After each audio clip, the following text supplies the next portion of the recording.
Бүгінде ғалымдар ДНК бактериясына ақпарат енгізу мүмкіндігіне қол жеткізіп отыр. Енгізілген ақпарат мыңдаған жылдар ДНК-да өз барлығын жоғалтпай сақталып тұра береді екен. Жаңа әдістің арқасында мамандар әлдебір ақпаратты, мәселен адамның клеткасына, тіпті судың молекуласына да енгізе алады. Яғни, қазіргі таңда ақпаратты адамның кез келген ағзасында сақтау мүмкіншілігі бар. Осылайша, ұлы жаратушы Алла біздің денеміздегі жасушаларын кез келген мәліметті сақтауға болатындай етіп жасап қойған.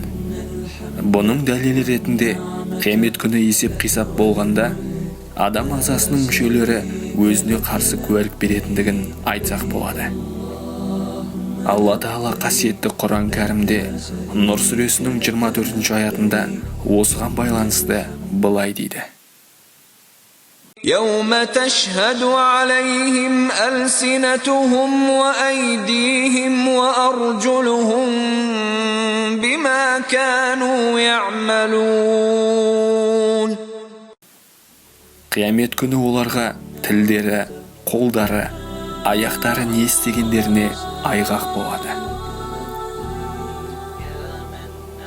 Нұр сүресінің 24-ші, яғни осы аяты Әл-Мунтахаб тәфсірі бойынша бұл жаза қиямет қайымда болады. Ешқандай күнәдан жалтару мүмкін емес. Өйткені тілдері, қолдары және аяқтары оларға қарсы әр жасаған күнәларына куәлік етеді.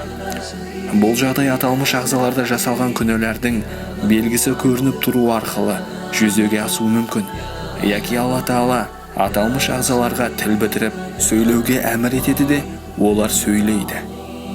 Құранның осы аяты және қандай да бір ақпаратты адам ағзасының жасушаларында сақтауға болатындығын анықтаған соңғы ғылыми зерттеу нәтижелері қияметтегі есеп-қисап күнінің ақиқат екендігінің айғағы.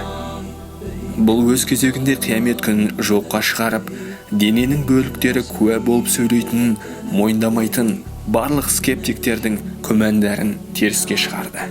لك والملك لا شريك لك لبيك